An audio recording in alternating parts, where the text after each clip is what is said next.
Tony Johnson. This is C.J. Walker. This is Isaiah Adams. My name is Brandon Mahan. You watching the Sons of UCF Live. And you're watching the Sons of UCF Live. And you're watching Sons of UCF Live. You're watching Sons of UCF Live. You're watching the Sons of UCF Live.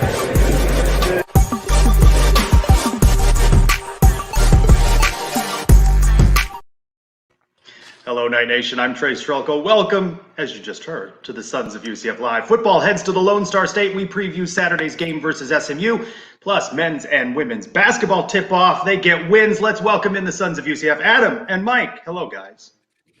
Trace, greetings. First off, Tony Johnson's smile at the end of that just makes my day every time I see it. And secondarily, we'd be remiss if we didn't wish everyone out there a happy Veterans Day to all those who serve. So happy Veterans Day to all you good folks out there. Thanks for your sacrifice. Good to see the basketball guys now on the intro. They opened up the season with a bang last night. I'm excited for this season, Trace. What do you think?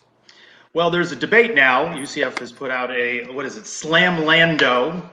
Should basketball refer to that or oral slamdo? Oral slamdo. I don't think that one flows. That one's leading in their poll though right at the moment. But it was Dunk City for the home opener. Yeah, it was impressive. I mean, Mike and I were doing a Twitter Spaces live situation, so everyone who hopped in there, we appreciate you. It was fun. It was good action. It was back and forth. We have a team full of guys who are long, rangy, athletic, and that was on full display against Bobby Morris and the squad. Yeah, played good all around. You wish they maybe would have finished the game a little bit better. We were up 17 a couple times, let them creep back down to 9. But other than that, very good overall performance for our first game. We're going to talk about basketball in just a bit. Volleyball up 2-0 over Memphis right now on the plus. Some football news. I was listening to Coach Malzahn on tonight's episode of Night Talk. He mentioned that the team had just ended practice. He made a reference to being up in the box. So I think he may have tipped that he's getting used to where he may be on Saturday. I know you guys talked about it, the fractured tibia, coach on crutches, about 6 weeks. Doesn't seem that that's a good situation for him along the sidelines. I want to get him the Booger Mobile from the Monday Night Football Booger McFarland era, where he essentially just traversed the field on a camera boom stand, and they called it the Booger Mobile. I don't know why we can't dust that. ESPN's not using it. Why don't we dust that thing off? It's in Orlando. I'm assuming we have access to that. No. 6 weeks is a while. That's the rest of this year, basically. Depending on which bowl game we get sent to, it might be every game for the rest of the year. He's going to be up in the booth. Yeah, that's certainly going to be different for him. Also, some football news, defensive back Jermaine Mcmillan. You know him. He entered the transfer portal, played in 10 games in 2020, starting once at safety. That ebb and flow out of that transfer portal. You get some guys, you lose some guys. That's just going to be the way it is, isn't it? Yeah, I mean, I think Jermaine switched to linebacker this offseason. I think obviously trying to find a way to get on the field. And, we see this, every now and again, right? Guys who just aren't going to get the minutes, going to get the time on the field. They're going to seek opportunities to do that. Sucks when it happens. You hate to lose members of the family, but, some of these guys got to make good decisions for their future. So we wish Jermaine the best. He was a highly touted guy, I think, out of the Miami area too. So too bad that hasn't worked out for us, unfortunately. We're just a couple of weeks away from early signing day, too. At some point, we're going to have to get into that recruiting talk a little bit more, aren't we? Yeah, Mike, your favorite time, buddy. Yeah, your favorite thing. Yeah, that and bowl projections. Can we get some of those? No, hold on. You forgot the NFL Combine. You love the NFL Combine, the Indoor Olympics, as you call it. That's right. Knights in the pros, Brashad Perryman has inked with the Tampa Bay Buccaneers. And a tough one, Jacob Harris, torn ACL and MCL in the game the other day. He's lost for the rest of the season, and the recovery from that takes quite a while. So he'd had a strong start for the Rams this year, so hate to see him go down because of that injury. Yeah, I mean, especially I know Jacob's had some injury history in the past. Obviously, he's a good dude. He was on the show, super easy to root for. Kind of a freak play, non-contact. He was the gunner on a punt and return, took a misstep, and he went down. Obviously, he made his mark in special teams. I think he had done some great things for the Rams in that area. But now he gets to hang out with Odell Beckham Jr. So maybe things will work out for him. Yeah, a late round pick. You really got to make your bones on the special teams, and he was doing that. You got to earn your way up the roster, and it sucks that he's got this injury now. I feel bad that he has to hang out with Beckham. That guy's a jackass. Knights, as you mentioned, bowl eligible, Mike's favorite part of the show, the latest in bowl projections. Mike, which of these do you like the most? CBS Sports has UCF against Virginia Tech in the Military Bowl. Action Network, Hawaii versus Nevada, in the Hawaii Bowl versus Nevada. ESPN, Military versus Louisville. Birmingham versus LSU. That LSU matchup seems intriguing. We have history with all of those teams. Nevada, we played in the Hawaii Bowl the first time we went there. We know the history with LSU, and Louisville just earlier this season. If you made me pick one, I don't think I can make it to any of them. You have to tell me which days these games are on and what times, if it's during work or whatever. Well, we'll check with your schedule. We'll get them to move the game for your convenience in viewing. I don't know. Somewhere in the late December period, perhaps the best value of the bowls are the extra practices that come with it. So that'd be one benefit. The UCF bowl eligible 6 straight years for the Knights. First team in the state of Florida. It was a slog though. Had to come from behind to beat Tulane 14-10 to move to 6-3.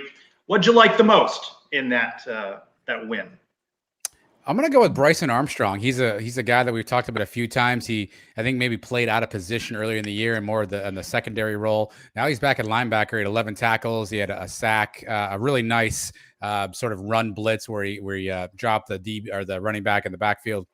And then the unheralded play, second to last play of the game, made the tackle, laid on a guy for like 7 seconds to allow the clock to tick off. That's veteran leadership there. I'm going to go Bryson Armstrong. I like the game he had. He's definitely coming to his own recently. Yeah, the entire defense had a great game. In the first half, Tulane had field position on us the entire first half, and we kept them to no points. So the defense was outstanding, except for the one little period to start the third, and then they settled down there at the end and kept the lead. So overall defense for me. For me, Mikey Keene, no interceptions. He showed poise again in a late fourth quarter drive to put the Knights ahead. So you're seeing progress from him week over week. Of course, interesting last night during the basketball game, Dylan Gabriel releases a message on Twitter, a little bit of a highlight package. I don't know if he's teasing something. Coach Malzahn tight-lipped about who may or may not play, though he mentioned that Flash could have played if need be. I don't know what his definition of need be. It seems like they needed him a little bit against Tulane. He was an emergency wide receiver, but I like what Mikey showed there late in the game.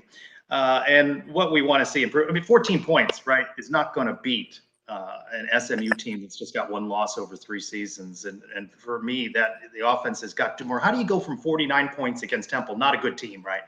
But Tulane has given up a lot of points and a lot of yards, and UCF struggled in that one. They cannot do that same thing this week on the road at Dallas. Yeah, specifically the running game stalled a ton. Obviously, that's been sort of the bell cow of Gus Malzahn. We know Bowser went out with an injury, but the running game stalled. Not sure if Tulane was just running some things and sort of daring us to throw the ball. But I'd love to see us find a way to get the running game a little bit more unlocked against SMU, because certainly we seemed like we were jammed up. I think we had 7 total rushing yards in the third quarter, and that's not going to cut it. Yeah, I'd like to see us capitalize more on some opportunities. We blocked the punt, did nothing with it, went backwards. There were no turnovers in this game. If in SMU, if we get a turnover, we get a big play like that, we got to put points on the board because of it. So we got to capitalize on every chance we get on the road. Well, on the road, that's where they go. Just the one win at Temple 2 weeks ago. This is the last road game of the regular season. Of course, bowl game, neutral site, they'll be somewhere, probably not the Cure Bowl in Orlando. They face an SMU team now that's lost 2 straight, that heartbreaker at the end on the return from Houston. And they lost to Memphis last week, that UCF dominated, just a couple of weeks ago at the Bounce House. This line moved from about 9.5 to 7.5, depending on where you look. It seems like UCF has got to do more offensively, but defensively, they may be able to disrupt the SMU quarterback, highly touted, Tanner Mordecai. Well, also, I think I read somewhere this week, Trace, that they are planning on playing their stud true freshman quarterback, Preston Stone, I think his name is. So where will he fit in? What does he bring to the team? Obviously, we've seen this happen before. We try to switch quarterbacks. Does that give UCF's defense an advantage?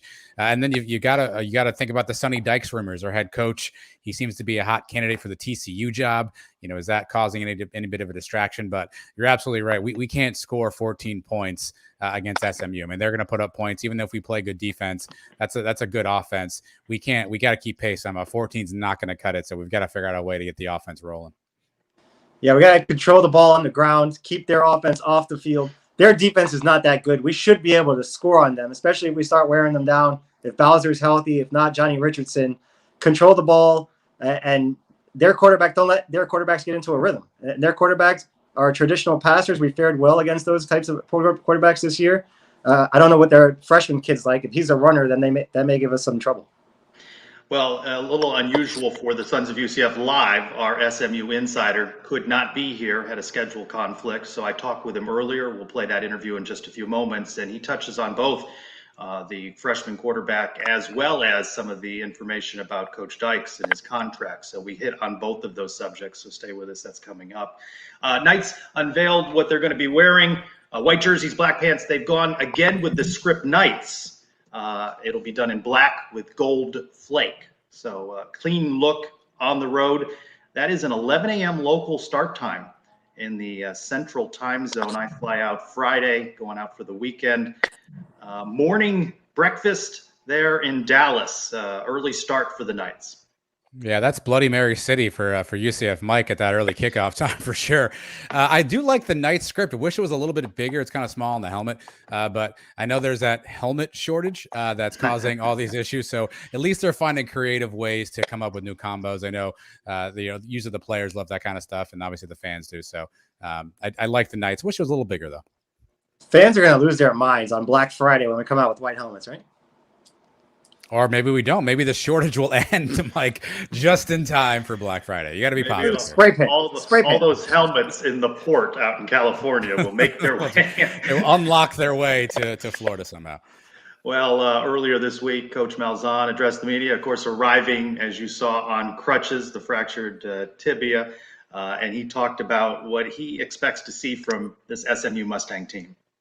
I got a big challenge this week going to SMU. I think they've only lost one time in the last 3 years at home. Extremely tough place to play. You look at them, their offense is really what stands out to me. Top 10 scoring, passing, total offense. Their defensive line really jumps off the screen when you turn the film on. Do a great job against the run. So good test for our guys.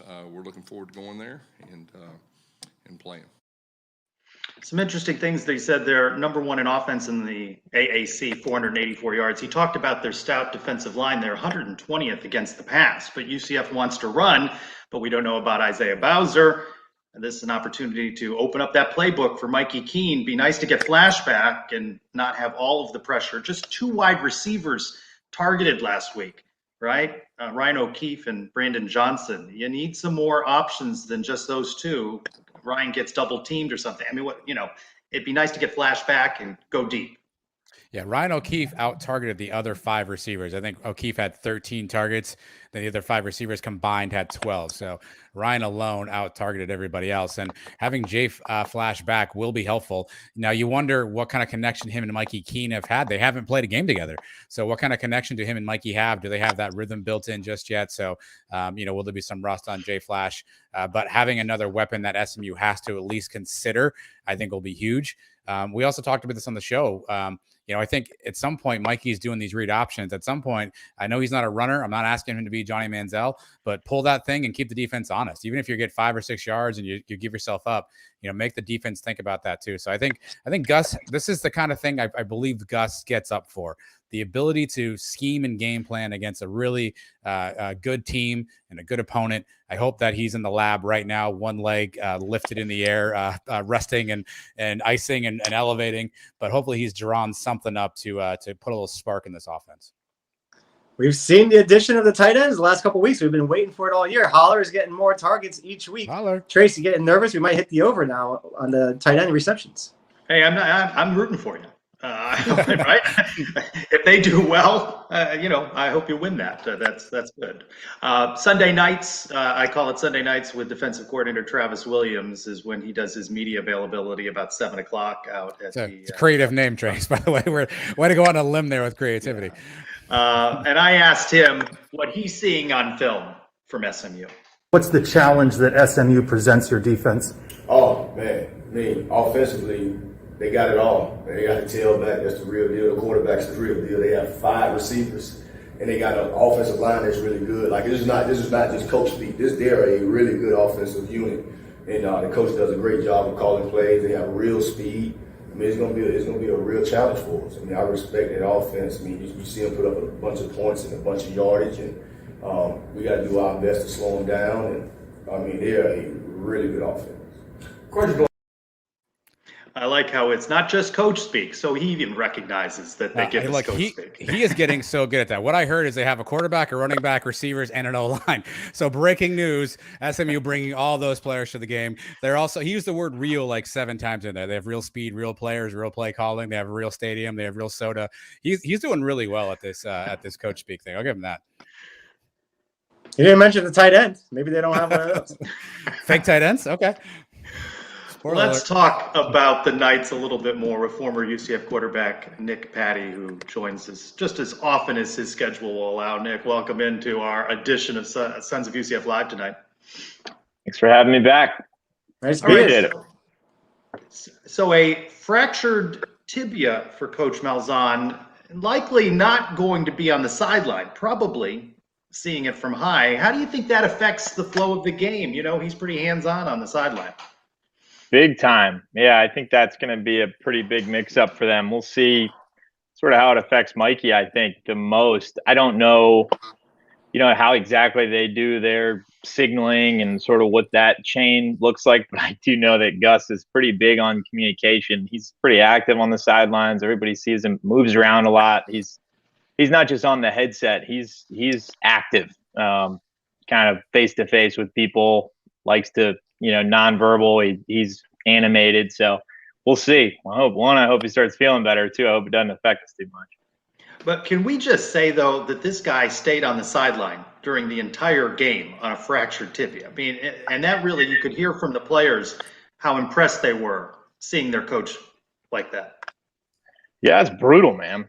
That's brutal. And he was just as animated as ever. I feel like watching him, you could tell on TV he was hurting, so that's a testament to the coach we got, man. He's a fighter. He's a real fighter. Two questions. Yeah, real fighter. 2 questions for you first. Did Quadric Bullard, obviously the player who ran into Gus Malzahn, do you think he did any extra up downs this week in practice? He probably stayed far away from anybody that could have reprimanded him. You probably didn't see much extra of him this week. He probably was in the shadows a little bit, I would assume. And then second question, I know you heard our conversation. Mikey Keene and running the football. I'm not asking him to be a prolific running quarterback, but he has not really in any great effort, I guess, pulled the ball and at least kept the defense honest. How important is that, A? Am I overthinking that? And B, what do you think? Is there a read he has to make? Is that a coach's decision on why he might not pull the ball and tuck it? Yeah, I think that's been one of the it's not a critique of his, because a lot of like the read option, I feel like, is a little misunderstood, because not all of those plays are reads, even though they seem like it, because it sort of seems like that ride and pull type of action. But, I think the majority of their offense are reads, but that's just not his skill set. But I think that's a little bit of the trouble as to why we've had a little bit of a stall in the run game. And you heard Coach Malzahn talk about it, and they got into like some odd fronts and some weird looks up front. And what that does is create numbers issues. And that's their entire run game is based on numbers. And that's where having a guy that can pull it and make it count, really, you could take advantage of that on the offensive side of the ball. And I just feel like for whatever reason, Mikey has done that, whether they're trying to handcuff him because we're, thin at the position maybe, or that's just not what they feel like his skill set. But I think if they could incorporate that into their run game, and I think it would help some of those stalls that we're seeing. And I think we just be more versatile when we see different fronts, and those things that Gus sort of mentioned caught him off guard. That's what keeps defenses honest as well. It seems like Jaylen Robinson's going to come back this week, but him and Mikey have not played together in a game. I know people are probably expecting Jaylen to come in and light the scoreboard up, score a couple touchdowns, but how long does it take for a quarterback and a receiver to really start building some chemistry together? Yeah, I mean, I think the company line is, a while, right? But you never know. There's been certainly times in the past where guys will spark a fire. Certain guys just had chemistry together, and that could very well happen. I think what would be good, as talented of a player as he is, and we desperately need a couple more guys, that can catch the rock and get open and alleviate some of the pressure off our passing game. But I'd really like to see them not just throw him in to be in the number one target, but sort of stay how they've done in a rhythm for Mikey, to stay in a rhythm with the offense, have the same guys in the same roles, mix him in little by little, more and more as time goes. I think that might behoove them as an offense and allow them a little bit of time to get synced up. But who knows? I mean, there's just been times where, especially young guys like Mikey, who don't know any better, I guess, for lack of a better word. He's got a talented guy out there. He's going to take advantage of it. I hope he lets it rip, but we'll see. It'd be good to have him back, though. Season low rushing against Tulane. Don't have Bowser for that whole game, right? Parts of that game. And we don't know whether he'll play Saturday at SMU. This is a defense at SMU. Not good against the pass, 120th, but pretty tight against the run. Gus wants to run the ball. If he doesn't have Isaiah, what do you think he does? Yeah, I think it's a really good opportunity for us to get the tight ends involved a little bit in some shorter passing game, and take advantage of some of the ride and decide, flat RPO game. I think we could mix that in a little bit to take a little pressure off the offensive line, who just hasn't looked very good the past couple weeks. Really last week, I guess you could say. But, I think, we're so thin at a couple spots on offense right now. It's like, how creative can you get when you're thin at receiver, you're thin at running back? I guess, my thing would just be to utilize the RPO game a little bit more. It's an extension of the run game. We haven't shown a great deal of it all year. So, it's not something that is sort of our forte. So I think it's a good week to do that. I also think, that's a good way to have high percentage passes, because we can't lose the time of possession battle every week, right? And so 3 and outs aren't going to cut it. We were terrible again on third down last week. So those are high percentage passes. Those keep the clock moving. They keep the time of possession in our favor. And we've got to find a way to do that. And our running game not being great is not helping with that. All right, Nick, I'm gonna be lazy and take an audience question here. Robert from Two Layers, Two Words wants to know, what do you grade Mikey Keene's development since he's become the starter? How do you grade what you saw from the Navy game through Tulane? Yeah, I think I'd be pretty positive with a grade. I think as far as I'll break it down into a couple categories, I guess. As far as his poise and consistency and sort of presence has been, I would give that development an A. I really would. I feel like he really has that it factor about him. He really has a nice poise. He seems to have a good command of the offense. There's not a lot of helter-skelter things going on, even though it's fast-paced and, it's not your traditional huddle-up offense. But for a young guy, he seems to have pretty good command. So I'd give that a solid grade. I think where you'd like to see him develop a little bit more is not trying to, but the ability to create a little bit. He's playing inside the lines, which is okay for a young guy. He's doing everything we could ask him to do right now. But I think for him to develop and to use his athleticism, create a little bit of offense, use his feet, extend drives, specifically on third down, please. I think that's where his development can maybe take the next step, especially with a couple games left. We're bowl eligible now, or in, if you will. And we've got a couple good opponents for him to, be creative and experiment a little bit with his game, experiment within this offense and push them to be more creative with him. So I think that's where his development, you want to grade maybe a C in that department, but can take the next step here. Were you able to make it to the homecoming game last week? I was not. No. Because they made a big deal about how cold it was and how windy it was. How much do you think that played a factor into the offense, maybe not looking as crisp? And I mean, it could be cold in SMU. Do you have to game plan differently? Yeah, I think it was SMU.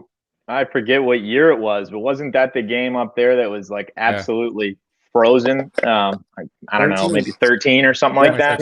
Yeah. It's a really, I mean, it's a place that can be pretty challenging. Like I said, I wasn't there last week, but it didn't seem like it was treacherous conditions. But Florida guys have a way of being a little soft with that. But I think on offense, you never know if it's dry a little bit. Mikey didn't seem to have that. We didn't seem to have any ball handling issues or any more so than normal. Yeah, that's like the biggest thing I think with weather that I see on a night when it's windy and maybe a little dry, colder. The exchanges didn't seem like they weren't, too sloppy or anything like that. So I'm not sure. It sounds like an excuse, honestly, to me, but it is what it is. Adam said it was freezing. Yeah, you missed Soft Adam's weather report on the Sun show this week when he talked about losing a beer and being cold. I had a beer fly right off the table, Nick. The wind just took the whole Miller Lite right off the table. Man, that's a loss. Shocking. That's that's a fumble right there. That's a ball handling issue right there. Seriously. No kidding. Let's talk briefly about defense. They've been getting after it the last 3 weeks, but in fairness, right, this is Memphis, Temple, Tulane, bigger challenge on the road. They've got to get quarterback Tanner Mordecai moving around. They can't leave him comfortable back there. They've been creating some sacks, putting some pressure on. They're going to have to do a lot of that early and often.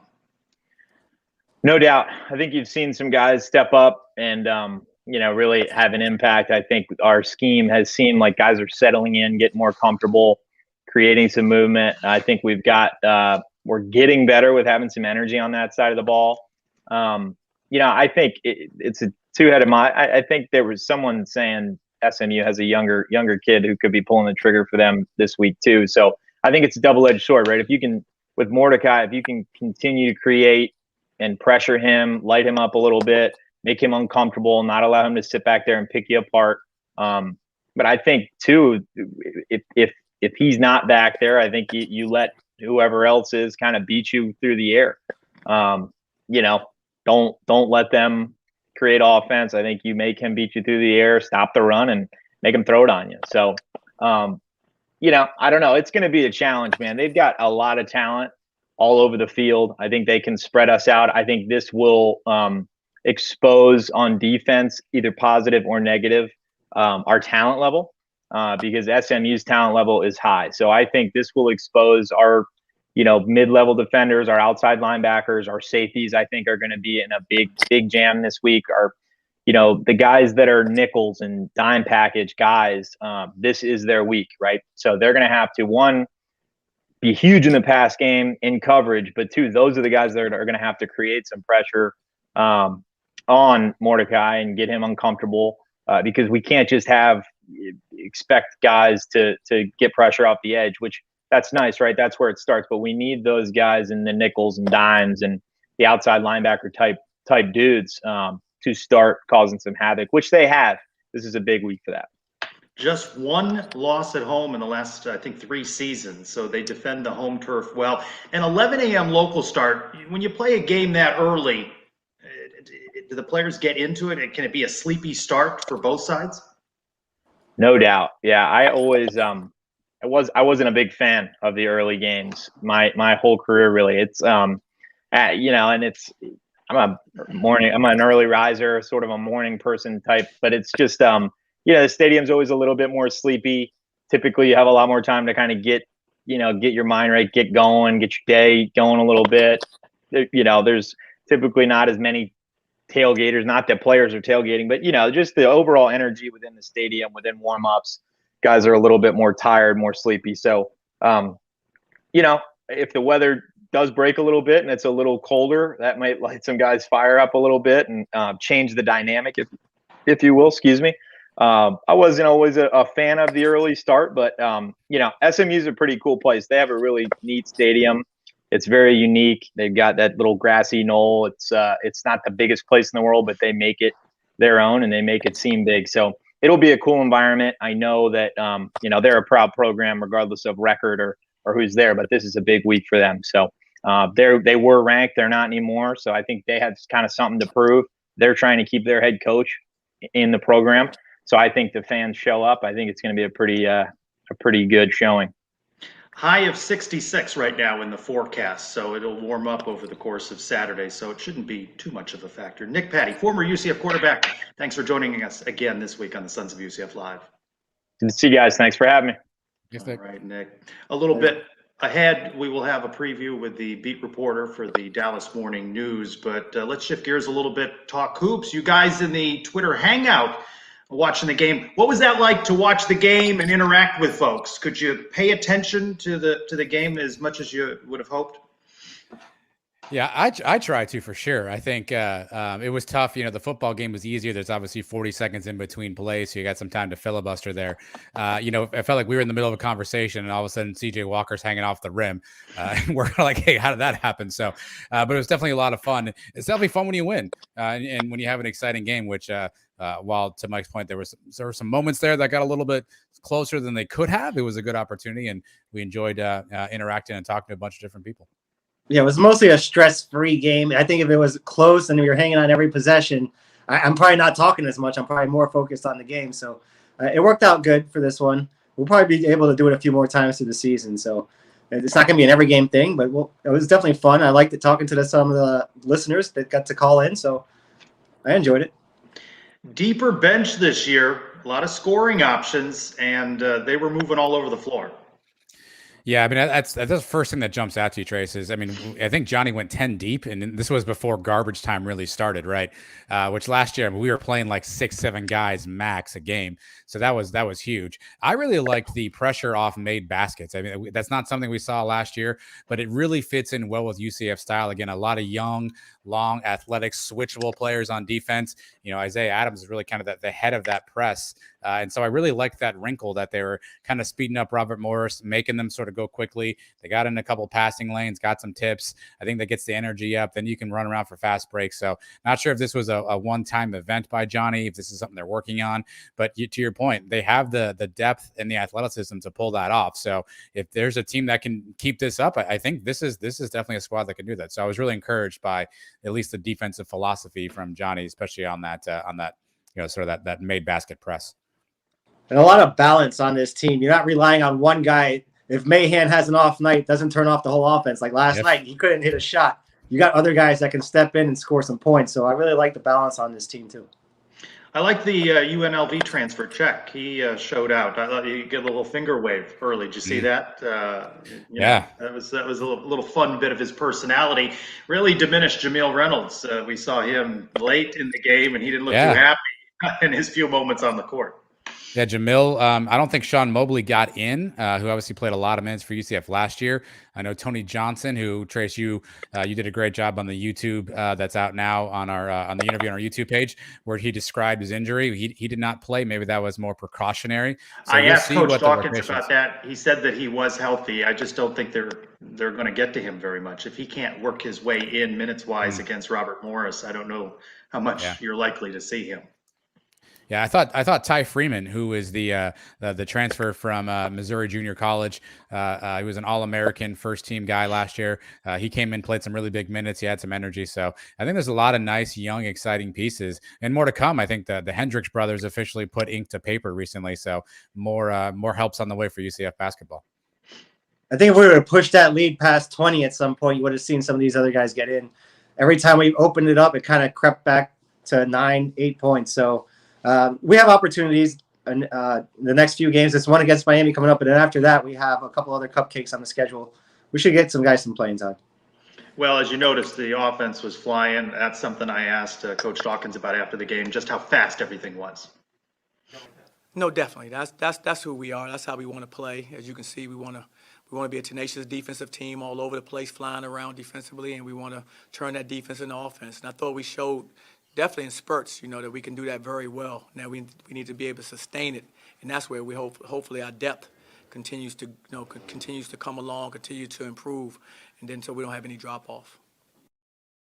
Question I asked on my Twitter, is this the year, this season, that UCF returns to March Madness in the NCAA tournament? Overwhelming, yes. You got to feel like there's postseason. If this is not, though, a 3, 4, 5 bid league, I mean, that's still difficult for UCF to unseat a Houston or a Memphis here to win the league. But you certainly think there will be postseason play of some kind, if not the NCAA tournament. But Mike, can you live with that? Could you live with an NIT bid if that were the case? I won't be happy with it. I won't be happy with it. I want the big dance. All right, it's been a few years now. This team looks like it's loaded to go. If you tell me there's a bunch of injuries and I have to settle for an NIT, I guess I'll deal with it. But if this team's healthy, this is a big dance team. Yeah, I mean, they have all the makings, right? But I mean, people I think underestimate how good the American Conference is. That top half, Trace, that you mentioned, Memphis, they reloaded again this year. Emily Bates came in; he's one of the higher ranked prospects in the nation. Houston was a Final Four team. Wichita State is always tough to play. The Cows, surprisingly enough, typically put up a good fight in the league. So you have some Cincinnati. You don't know what you're getting out of them. So you have some really tough teams. There's a stretch like we've talked about late January, early February, where UCF goes 6 in a row. That includes, I think, 2 against Houston, 1 against the Cows, 2 against Wichita. So, and I think 1 against Memphis. If they can, that's probably 7 games, by the way. But if they can come out on that stretch on the right side, I think we got to go at least 12-6 in conference. We have a couple of tough non-conference games. I think we got to go at least 12-6 in conference. I think that 20-win threshold makes that dancing option a really good prospect. But anything less than 20 wins, I think, we're bubbles. And will we have enough RPI to get in? I think that'll be the question, and it all shakes out. So that could be the line between Mike's happiness and Mike's NIT unhappiness. Well, they're off to the right start, though, right? You got to beat Robert Morris. Tougher challenge Saturday. Mike, are you able to go to this game? They've moved it. I don't know if you heard that. They moved it from 2 o'clock to 1 o'clock. So there is conflict with the football game. No, I didn't even know they changed it, but no, I can't make it to Miami, unfortunately. Yeah, they moved it from 2 to 1, so there's going to be some dual screens there. Adam, you mentioned the commits. Twins Taylor, a 4-star forward, and his twin brother Tyler, 3-star guard. The Hendricks brothers, they commit. That's a pretty good splash on the recruiting trail for Coach Dawkins. Splash. Yeah, no, it definitely is. I think the reality is going into the Big 12, we are going to need top line talent. We are going to need that, that marquee talent. And Johnny's done a nice job of getting the 4 or 5-star guys in there. So the more of these guys we can bring in, I think is helpful. But we're going to need that top tier talent. Obviously, everyone always looks good on paper and they look great when they're recruits until they get into your arena or your stadium. You don't know what you've got. But all signs are pointing that Johnny's at least finding that talent, and you can't be mad at that. Yeah, pretty good recruit pickup there for the Knights. Let's go around the kingdom before we go to our SMU Insider. Volleyball just swept Memphis to move to 21-6, 14-1 in the AAC. They are ranked 20th in the RPI. They face SMU Saturday at noon. War on I-4 against the Cows Wednesday. Fun fact, Cows 0-14 in the AAC in the basement in volleyball. So chance for some war on I-4 points coming up on Wednesday. Men's soccer, they thrashed Memphis 6-0 in the AAC tournament. They advance now to Sunday, 1 o'clock against a familiar nemesis, Tulsa. Tulsa knocked out SMU a little while ago. Knights led Tulsa 1-0 at Tulsa regular season finale Friday, and then gave up 2 second-half goals. So this, with them ranked 60th in the RPI, they've got to win. They've got to beat Tulsa at Tulsa in the AAC tournament in order to make an NCAA bid. Women's basketball, they're off to a good start. They beat Duquesne 68-39. It was close at the half, and they just pulled away in the second half. They've got a pretty big name in basketball, not the name of some years back, but Tennessee. Tennessee comes to the arena on Friday night, and that's a pretty big name for women's basketball. Is Danny White coming? Probably not. Probably not. That'd be fun though, wouldn't it? It sure would. And a shock to no one, women's soccer. There was no watch party.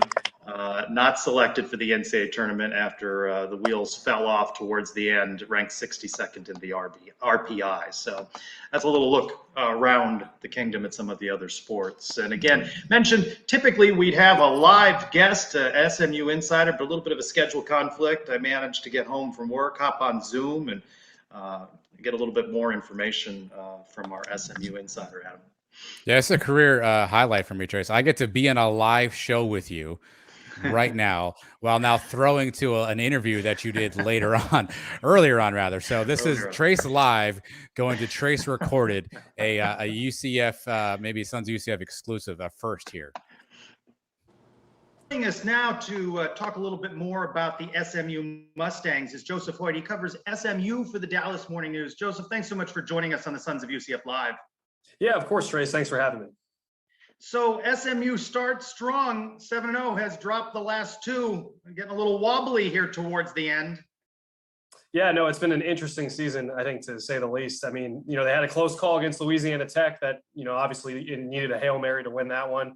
But every other game, they were kind of coasting, doing pretty well. And then just a couple plays here and there against Houston and then against Memphis. The next thing you know, it's, the American Conference title game's kind of out of the question pretty much. And now let's see what kind of finish we can have here at SMU. We know how the Houston game ended, but Memphis, I mean, UCF took care of Memphis pretty handily. How do you lose to Memphis? Yeah, I mean, a lot of mistakes, and especially on fourth down. Kind of incredibly, there was one point where Memphis was 5 of 6 on fourth down for 130 yards and a touchdown, which is crazy. And included a running back direct snap pass over the top to Sean Dykes for a touchdown too. Long story short, SMU just never got off the ground on that one. The offense, they have a very prolific offense, but they didn't score until 2 minutes left in the first half. It was a really weird game. It had a weird vibe to it. And now they've just lost 2 in a row and they're coming back home, kind of looking for a bounce back, but feeling kind of weird looking for that bounce back. Well, you mentioned home. They're pretty good at home, right? They defend the home turf over the last couple of seasons. Yeah, definitely. They've been a really good home team. The last time they were home, they had a really, really complete game against Tulane. It was probably their best game of the season. And then they go on the road, and it's tough to win on the road. And now you come back looking to bounce back against a UCF team whose defense, I think, could give them some problems this week. Well, Tanner Mordecai, the quarterback, pretty talented. How can he beat you, and how can you beat him? Yeah, Tanner started off the season incredible. He's kind of come back a little bit down to earth. And the big thing with him is the sacks have been starting to get to him. And, Tanner's a guy that likes to make plays. And that tends to sometimes lead to him holding onto the ball if there's no receivers open, allowing a pass rush to get after him like he did against Memphis.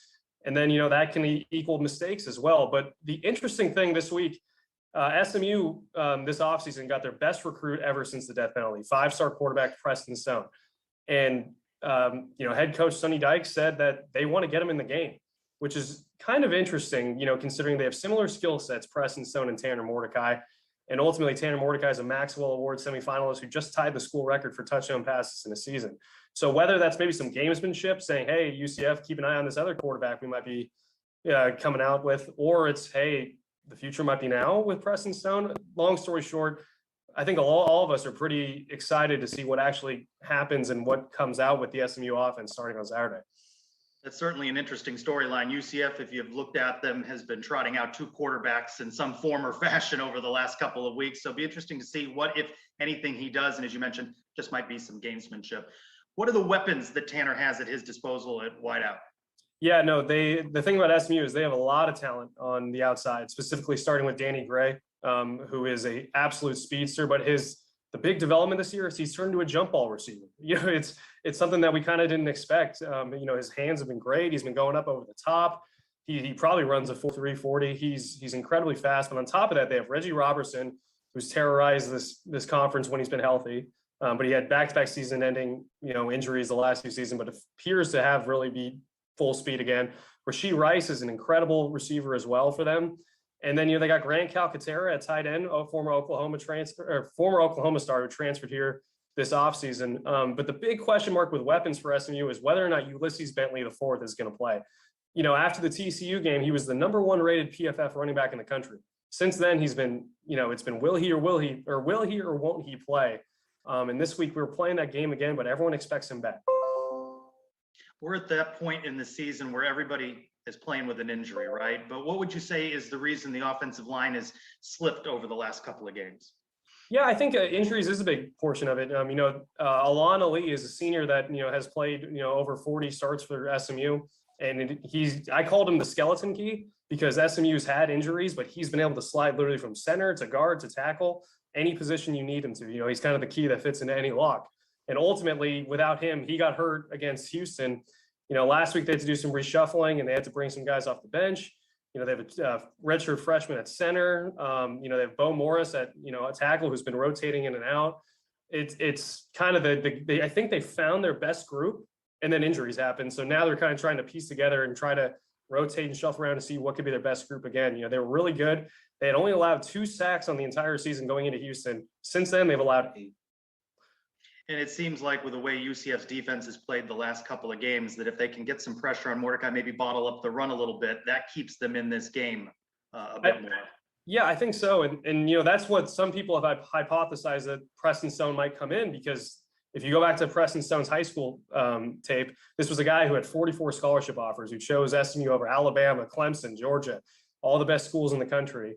And the big thing, his big ability was his ability to improvise, his ability to get out of the pocket and make things happen, which, I told you Tanner's been kind of holding the ball a little bit, and that's kind of generating sacks. So, they have similar, height, weight, speed measurables, but that's kind of maybe the one changeup that could be the case. But long story short, if it's Tanner back there and they can get pressure, Tanner's proven that he isn't the same Tanner Mordecai when that happens. UCF got its first road victory at Temple, beat them 49-7, but then again, most teams are beating Temple by a large margin. They return home. They beat Tulane just 14-10. Again, true freshman quarterback Mikey Keene, and just a slew of injuries. What opportunities do you think UCF's offense might have against SMU's defense at this point in the season? Well, SMU's defense on the back end is incredibly vulnerable. Memphis quarterback Hennigan, was dealing, last week against SMU. They've really struggled with the deep ball all year long. They have 2 freshmen, one redshirt freshman and a true freshman starting at corner. And then they have, safety, 2 safeties that they've been shuffling around a lot with 2 other guys. They had a true freshman safety named Isaiah Nicobia, who had a hamstring injury against Houston. And since then, their deep, pass defense has not been good. It's a big question mark. It's a big vulnerability for them. And it's something they really need to figure out. So if Mikey Keene can take it over the top on them, maybe take some shots, that could lead to some big plays against SMU's defense. What about the rush defense? Yeah, for SMU's rush defense, it's actually pretty good. I think sometimes when you're vulnerable on the back end, that's something that people are going to go after. So, but I think SMU's run defense has been really good. They're probably the strength of the team is their linebackers, their inside linebackers. They have 4 guys that they rotate, in the 2 spots, including 3 seniors, and then Isaac Slade and Mataatia from Oregon, who was a 2-year starter there, who now transferred in and has a couple of years of eligibility too. And then Devere Wilson, defensive lineman for them, has really come along. He's had an incredible season to this point, especially in the run defense. So I think that on their defense is the strength. But like I said, that vulnerability on the back end is something that any team, including UCF, probably has the chance to expose.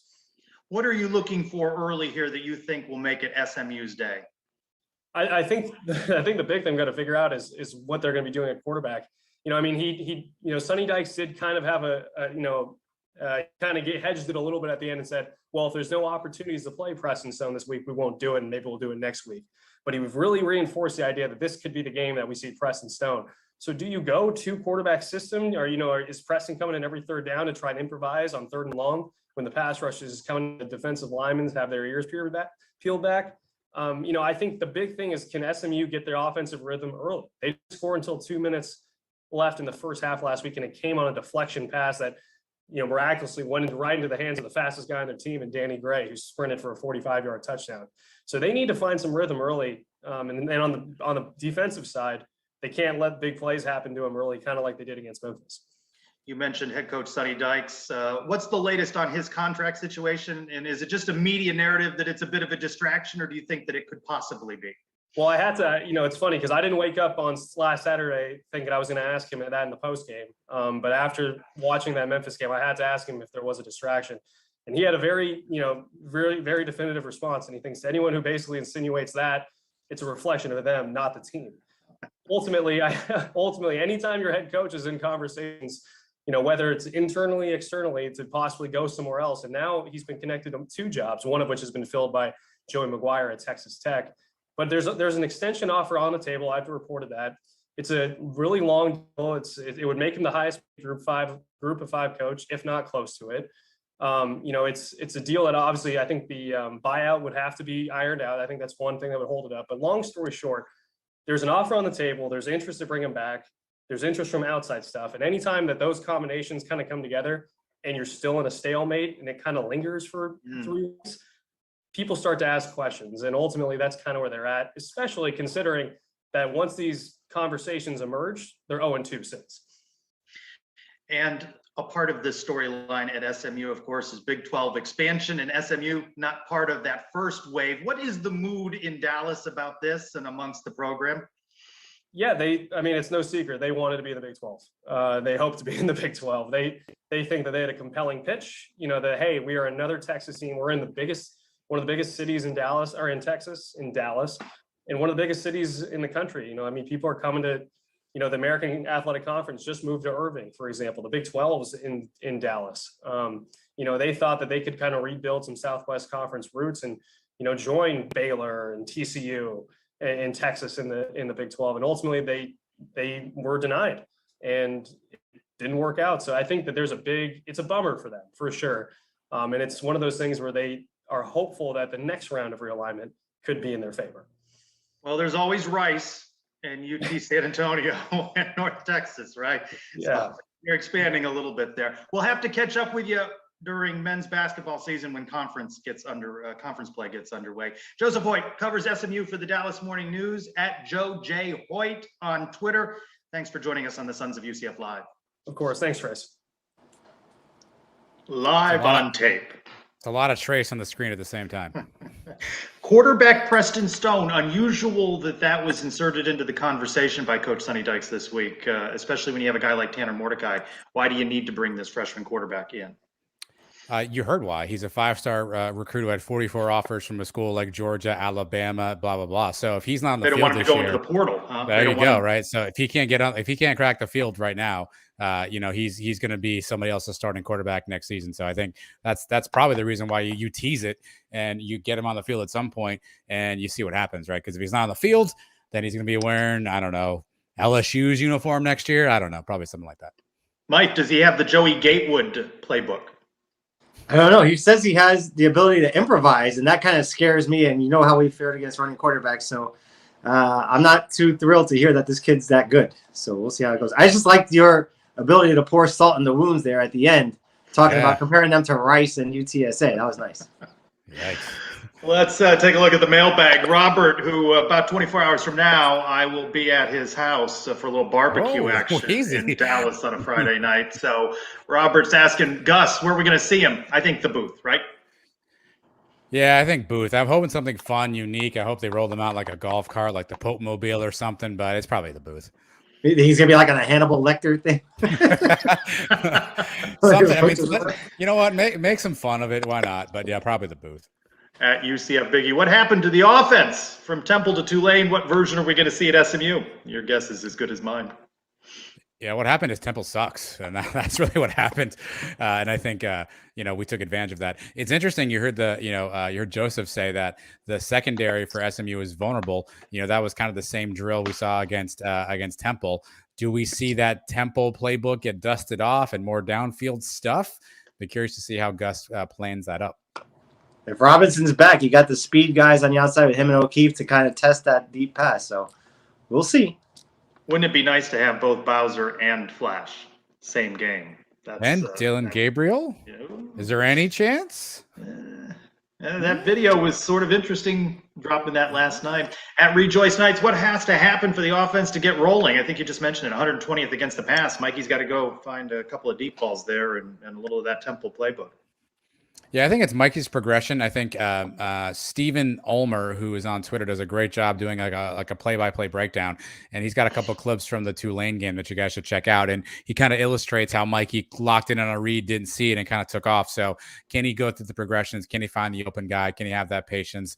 And then we got to unlock the running game. 87 yards on the ground total against Tulane definitely doesn't help a young quarterback. So I'd love to see Mikey progress, and I'd love to see us be able to run the ball in a forward direction. What really needs to happen is Dylan Gabriel needs to come back. And that video last night got some people excited. Trace, we were discussing on the Spaces thing that we had last night. Sometimes you hear some reporters know things and they don't share it with everybody. Do you know that Dylan's coming back and you're not telling us? Because if that's true, we decided you're fired. I'll tell you in about 6 minutes. Actually, you got relegated. We'll talk about that too. Wow. At UCF Night 1, Why is Mark Anthony Richards not getting more touches? Good question. Yeah, You know, mystery asked, Mark. I have no I idea. asked Coach Malzahn. He completely didn't answer the question and just said he's a good player and all that. That's Maybe we're saving him for punt blocks. Maybe that's what this has been all along. He's our best punt blocker. We didn't want to get him injured or something. Am I wrong? Or did he fumble when he came in the game right away last time? But it must be that he's not as good of a blocker or something. I think we saw that earlier in the year. He doesn't know the assignments and pick things up well. That's the only other explanation. And Trillian Coles. Haven't seen him in a while either. To be fair, he trotted on the field. I was at the game. He trotted on the field. We called timeout. He trotted off the field and didn't come back. So he didn't actually get a play in, but he was actually on the field for a few moments there. That's not a good development, right? Yeah. At @facts_UCF, what bowl do you think we're going to? Still too soon, right? If they win the next three, they're 9-3. The bowl chance is much better. I think UCF has traveled well. While some of these are cold destinations outside Birmingham Bowl or Military Bowl, if you get a chance to play an LSU, a Virginia Tech, I don't think Tennessee would be what lines up. I think that's the kind of bowl that UCF would want to have. So still too early for that question. At V. Durago, thoughts, this is a good question for Mike. Thoughts on realistic expectations for the basketball season? And this is the part I like. Do you think once we move to the Big 12, we become a basketball school or a football school? 4,800 people there last night. I don't think this is going to be a basketball school. We're going to be 12th in this league in attendance in men's basketball, right? With the likes of Kansas and, all the rest. It's looking that way. Realistically, I think top 3, 4 in this conference is very realistic. And if you're a number 3 and you have a good showing in the conference tournament, you can go to the dance. Now we got to win a couple games that we're not supposed to, and that should happen with this team. Basketball school is never going to happen. We're always going to be a football school because we're in Florida. Just ask the Gators. The Gators won national championships in basketball. They're still not a basketball school. That Florida State's always going to be a football school. Miami's always going to be a football school. The same thing as the Texas schools. Some of those schools are really good. They're football schools first. Adam at Crash Cart 1. This is a basketball question, even though it doesn't read that way because there was a little basketball emoji that was attached to it. How are the fifth-year guys meshing with the new young guns on the basketball team? That's a really good question. That's one that I talked about on the show this week. Is you've got such a mixture of guys in that team. You've got the super seniors. So last night we saw it kind of play out, right? We saw Brendan Mahan in a deep struggle, but Ty Freeman, the young kid, was playing pretty well. So how is Johnny going to manage some of that stuff, right? You got the super seniors and Darius Perry. He's not allergic to shooting. You've got obviously Brendan Mahan. So what's going to happen if those guys are struggling, and how do you get these young guys development? I think for all the good things Coach Jawkins does, managing those minutes and managing those personalities this year may be the toughest thing he's got to do. Our buddy JP Gilbert, by the way, he suggested in this whole or Slamdo or Slamlando, he threw in Dunkranauts because he's all over that Citronut thing. He really keeps beating that drum. He likes to stir the pot on Twitter with this question. If volleyball doesn't make it out of the opening round of the NCAA tournament, do we have to start warming up the hot seat? Mike's got hot seats lined up for Greg Lovelady, Johnny Dawkins. I'm sure there's one for Todd Dash. This is not going to happen. They're 20th in the RPI, though I understand the expectation that they need to show a little bit more than they did in their one and done in the NCAA tournament last season. So I get it, but stability here, Terry Modger extended a lot of coaching contracts. He wants stability, and these coaches need to recruit up to the Big 12. So this one here at Lonely Bee UCF. Why is there no beer delivery service in the Cabanas? Was Terry Modger just messing with UCF, Mike, or did he actually look into it? Mike, how about a little follow-up from you on that? Yeah, you get to talk to him probably more than me. I'd love to ask him again. I don't think he even looked into it. It's probably a money thing. They got to hire more people to go up and bring the beers. I don't expect it to happen, but I would like them to start putting some hot dogs up there in the upper level. I'm probably going to be there for the Cal game.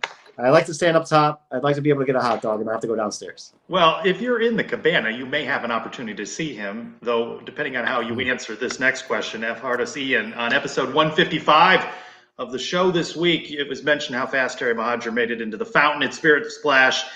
Do you think Terry could dethrone UCF Mike in the 5K race? So, all right. I mean, this is the same Mike that called out Renia Jones. Okay.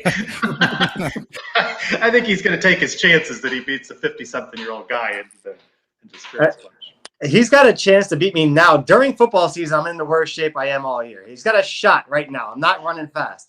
In the offseason, he's got no shot. Right now, I give him even numbers to try to beat it. I think what's interesting is I think Timo is one of those guys. I think he would really try to get in your head. I think he'd be yelling and screaming along the routes. I think he'd be, pounding his chest. He'd probably take a raw egg and eat it like halfway through. I think he may play some head games with him. Like, I think you want to get in your zone and just kind of keep it moving. I think Timo may throw you off your game there. Just, maybe he wears those duck shorts he had on at Bird Splash, and he may unnerve you. Just be on the lookout. Yeah, if he wears the duck shorts, I'll definitely be distracted. So. Well, he can definitely beat you if you guys run high knees, right? I mean, because he got that high knee, he got those high steps into the pond quickly. If you guys go high knees, he has you there, right? Yeah, he did that drill better than anybody I've seen it. What's funny about that video is that he rushes out there, right? He goes to the center, then everybody descends, but nobody's really paying any attention to him. He's just sort of standing there for a few seconds. So that's also not the best spot if he's trying to get a duck, which I assume he can get in other ways, of course. That's also maybe not the best spot. You know what I mean? Better real estate, Timo. But he's a new time. He's a first timer. He's new to this. I'll give him credit for it. He's interesting. He'll hop on Twitter and answer questions, and he's always copying in one of his staff members. Scott Carr. So can you get hot chocolate up into the cabana? Yeah. So, Mike, that's what you need to do. You need to copy him in on something saying, can we get hot dogs, please? And then it'll be Scott Carr's like, oh, my goodness, I got to get hot dogs for some guy named UCF Mike. I'll just go straight to Scott with the problem. Thanks, sir. Cut out the middleman, the athletic director. Imagine this. These are the questions. Last night he got a question about hot chocolate. It was cold. Like, Trace, I know you were in the ritzy Pretz box, right, with all the covered glass and everything. The windows were fogging up. It was so hot in that place. The rest of us were schlepping it out there in like 25-mile-an-hour winds. It was cold. We have fresh tomatoes that we're growing. It's a little greenhouse effect up there. It looked like you guys. I think I saw somebody fanning you at one point because it was so hot up there. Andrew Glukov was doing like some push-ups. It looked like it was bliss up that there. Guy's like spying me from above. Jeez, I mean, that's become a whole thing now. We've moved away from potato salad. It was a little more fun when it was turned around on Mike. Now I got a guy in the sky shooting videos to Mike. Jeez. You asked a lot of questions here tonight, Trace. The people are asking. Right, you have prided yourself on One Take Choco. That has been your nickname. I think it may be tattooed on your back. I can't give myself that nickname. It doesn't matter. We clearly saw there were multiple takes being done. Your defense is those are safety takes in case the video glitches, something didn't happen. Mike contends that you're doing that in case you mess up. Let's settle this once and for all. We saw multiple takes. Explain yourself. So multiple was 2, and what you don't one. See there is, that's right, it's more than 1. But I walk back and I'm looking at it to make sure it's framed right. If there's noise, what you don't see is that sometimes there's leaf blowers in the stands. There's noise being made. It drowns me out. When I did one at the Amway Arena, downtown Orlando, fire engine went by. So I have to do that again. It wasn't because I messed it up. It's because of other things. Honest to goodness. Can we get a mashup? Can we get a mashup of some of the outtakes then? Like, I feel like there's some. Listen, the Sons of UCF YouTube channel always open for content. I think a 5-minute like Trey Strelko blooper reel walk and talk would be our highest rated video. I watch it back. If something's wrong with it, I just delete it and I do it again. I mean, I really have not put a lot of thought into this one take thing and all of that. It's become a whole thing. We need to be talking about potato salad and what you guys are bringing for the next tailgate because it was more fun. None of this is going on a T-shirt. The potato salad thing could have made a T-shirt. Calling out the athletic director for his 5K time can make a T-shirt. Look, I already sent Chris Robinson a text and asked him how I can get your image with a leaf blower on a shirt. So that's coming soon, my friends. That sprinkler video is in the cloud somewhere. We're going to unearth that thing. I'm going to crack into your phone. It might be in the cloud. It could possibly get uploaded. By the way, Mike, everybody's got to do better. There's no way that these prizes in the Sons of UCF Pick'em contest can go to Eric Lopez. Right? He can't win the prizes. Well, SJB43, whoever that guy is, I don't know, it's right there. We're rooting for you. Look, I'm only going to give Eric Lopez the prize if he agrees to wear the Sons of UCF hat live on Night Shift. Ooh. Oh, there you go. I think it's only fair. If he wins it, I need to see it live on the Night Shift broadcast, which comes for the whole after hour or 2 or 3, depending on how long they go on that show. 15 minutes. I'm not trying to start any. It seems like the Banneret guys have enough beef with other people. I don't need them beefing with each other. So give me 15 minutes. That's all I need out of you, though. Oh my goodness. Leaf all right, guys. Saturday, 11 a.m. local Central Time, 12 o'clock Eastern. Gus Malzahn and the Knights look to put their best leg forward against the SMU Mustangs. Let's see if they can come out of this with a victory. UConn and Green UConn follow before the bowl game. Win this one, they could be 9-3. Yeah, if they win this one, we should be 9-3, and then looking forward to the bowl. Got to get out of Dallas with the W. All right, everybody. Thanks so much for tuning in for the Sons of UCF Live. I'm Trace Trolko. Go Knights! Sprinkler on. Leaf blowers. Are they back?